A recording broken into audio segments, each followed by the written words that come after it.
time to take a look at what's happening and making headlines in international papers.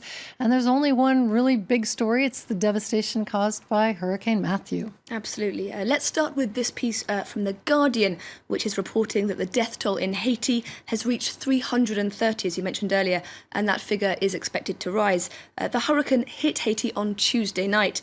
Since then, 145 miles per hour winds and torrential rain have destroyed more than 3,200 homes, with 15,000 people displaced. The deputy mayor of the port city of Les Clés has described the situation as catastrophic, and efforts to reach the worst hit areas have been hampered by the collapse of communication networks and, of course, severe flooding. That picture of rescue workers trying to wade through a street that's been turned into a river gives you some idea of what these people are up against. This piece also warns of a surge in the country's cholera epidemic and other waterborne diseases. Now, there's a photo essay that caught your eye in the Wall Street Journal that actually documents the impact of the hurricane. There's one aerial shot of Jérémy in Haiti. You can see how roofs have been blown off homes. Debris is scattered everywhere as people assess the destruction. There's also another photo. You can see it just there. Really quite shocking images.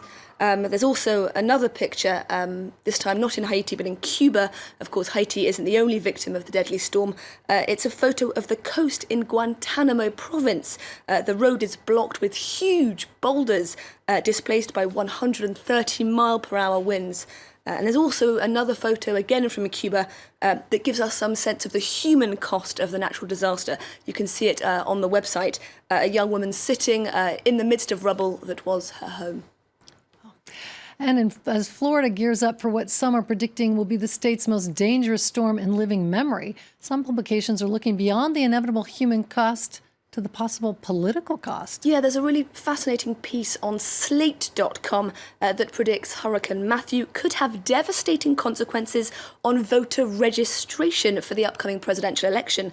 This, of course, in a state that's seen as key to Donald Trump's attempts to win over, of course, rival Hillary Clinton.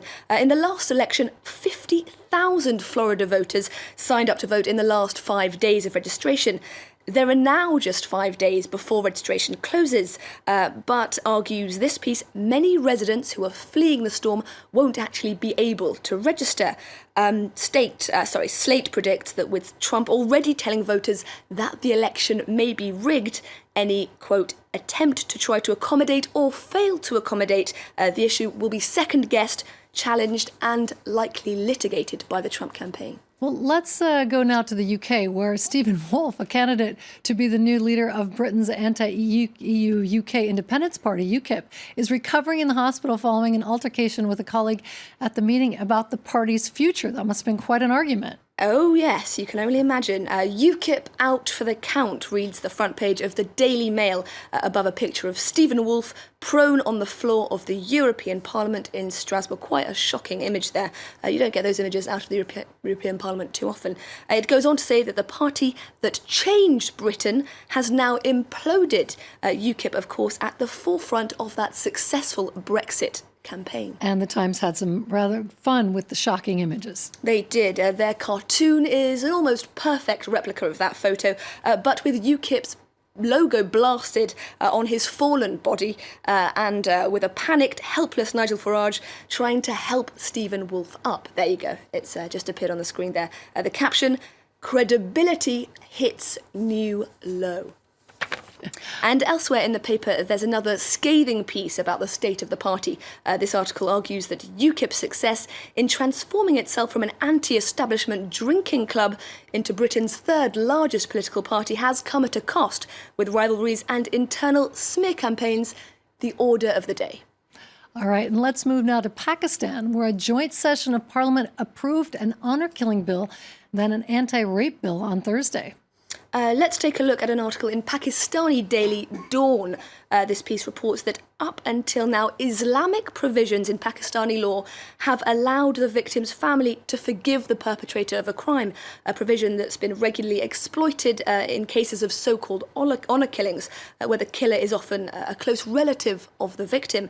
That loophole has just been shut. Now all honour killings carry a mandatory life sentence, and that's 25 years in Pakistan.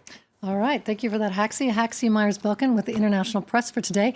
All right. Stay tuned. Coming up, we'll take a look at the embattled city of Mosul in Iraq, where opposing sides face off physically and ideologically.